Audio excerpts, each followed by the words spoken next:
वक्त के साथ बदलने वाले लोग कभी नहीं बदलते। वक्त से पहले बदलने वाले लोग हमेशा जीतते हैं और ये सब हो पाता है डिसिप्लिन की वजह से। मैंने अभी अभी एक बहुत गहरी बात बोली, इसके जाकर फिर से सुनो। इस वीडियो में मैं दुनिया का बेस्ट एंड इफेक्टिव तरीका बताने वाला हूँ कि तुम डिसिप्लिन कैसे फॉलो कर सकते हो।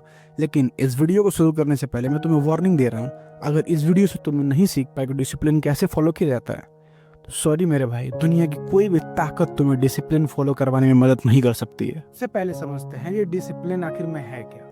डिसिप्लिन को समझने के लिए हमें ये देखना होगा, ये देखो, ये तुम हो और ये तुम्हारे चारों तरफ डोपामिन से घिरा हुआ है। अब ये कुछ भी हो सकता है, TV, phone, pizza, cigarette, alcohol, कुछ भी हो सकता है। तुम्हें इन सब को छोड़ के, इन सब से बचते बचाते तुम्हें क्या है, अपने काम को अंजाम देना है, और वो भी पर डे, बिना रुके, विदाउट एक्सक्यूजेस को। इसी को डिसिप्लिन कहते हैं। अगर किसी भी दिन तुम्हारा काम करने का मन नहीं कर रहा लेकिन फिर भी तुम कर रहे हो जबरदस्ती, इसी को डिसिप्लिन कहते। मुबारक हो, अब तुम्हें डिसिप्लिन समझ में आ गई है। अब इसको एडॉप्ट करना, अपनी जिंदगी में लाना और भी इजी हो जाएगा तुम्हारे लिए। तुम्हें एक शांत सी जगह पे जाके बैठ जाना है, एक पेन लेना है और एक पेपर लेना है। उस पेपर पे, उस पेन से लिखो अपनी डिस्ट्रैक्शन और गोल्स। डिस्ट्रैक्शंस में वो चीजें होंगी जो तुम्हें डिस्ट्रैक्ट करती हैं, वो फोन हो सकता है, टीवी देखना हो सकता है, कुछ भी हो सकता है। गोल्स में भी तुम अपना कॉम्पिटिटिव एग्जाम कोई तैयारी कर रहे हो, कंटेंट बनाते हो, जेईई नीट की तैयारी कर रहे हो, वो लिखो। जब तुम ये अपना चार्ट पूरा बना लोगे तो तुम देखोगे तुम्हारा लाइफ का पूरा डाटा तुम्हारे सामने है। डिस्ट्रैक्शन और गोल्स वाली चीज है। अब तुम्हें क्या करना है, जितने भी डिस्ट्रैक्शन वाली जो चार्ट है साइड में, उसको तुम फाड़ के फेंक दो। अब तुम्हारे पास बचता है सिर्फ वो जो तुम्हारे लिए इंपॉर्टेंट है, तुम्हारे गोल्स। अब तुम्हारे पास सीधा तुम्हारा गोल्स बचा है। अब तुम्हें डिस्ट्रैक्शन पे फोकस ही नहीं करना है। अब तुम उस गोल्स वाली चीज को हमेशा अपने पेपर पे लिखो जब तुम काम करने जाओ, और उसके बगल में एक बॉक्स मार दो। उस बॉक्स को रोज तुम्हें टिक करना है। अगर तुम ये टिक करने वाला प्रोसेस रोज रोज कर लेते हो तो तुम्हें अंदर से खुद ही कॉन्फिडेंस आएगा, तुम खुद ही मोटिवेटेड फील करोगे। तुम काम देख के, जो काम तुम पहले कर चुके हो, पहले नहीं कर पाते लेकिन अब कर पा रहे हो, इसलिए तुम्हें बहुत हैप्पी फील होगा। और यही चीज तुम्हें बूस्ट करेगी कि तुम अगला काम करो।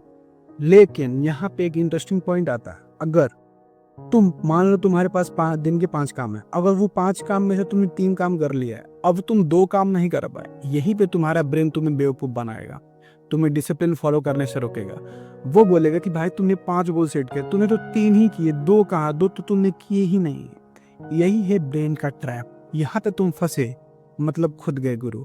तुम्हारा ब्रेन ऐसा इसलिए सोचेगा क्योंकि एवोल्यूशन से ही ह्यूमन ब्रेन ऐसे ही डिजाइन है, तुम्हें प्रोटेक्टेड रखने के लिए। इसका काम ही है ह्यूमन बॉडी को प्रोटेक्टेड रखना, इसमें इसकी भी कोई गलती नहीं है।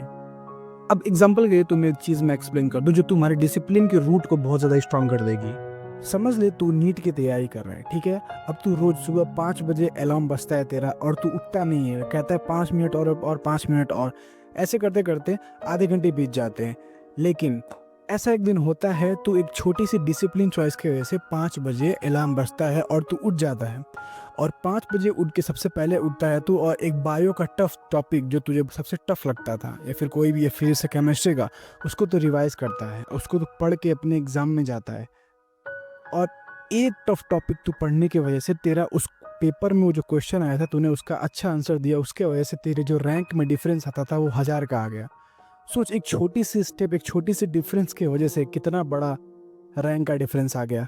मैं तुम्हें ये बिल्कुल भी नहीं कह रहा कि तुम 10 घंटे, 12 घंटे, 6 घंटे, 7 घंटे पढ़ो, नहीं। अगर तुम्हारी पढ़ने की कैपेसिटी मैक्सिमम 1 घंटे या 1.5 घंटे भी नहीं है तो तुम एक काम करते हो। एक टेक्निक होती है तो पोमोडोरो टेक्निक। इस टेक्निक में क्या होता है, 25 मिनट पढ़ना होता है, 5 मिनट का ब्रेक लेना होता है, फिर 25 मिनट पढ़ना होता है। ये जो 5-5 मिनट का ब्रेक है ना, ये ब्रेन सेल्स को रिचार्ज करने में मदद करता है। ह्यूमन ब्रेन की कैपेसिटी जो होती है वो 25 से 30 मिनट तक होती है, मैक्सिमम फोकस करने की, जो मैक्सिमम पावर होता है। तो देखो, हर स्टूडेंट क्या करता है, ज़्यादातर स्टूडेंट ही यही करते हैं कि वो 1 घंटे 2 घंटे लगातार पढ़ते रहते हैं।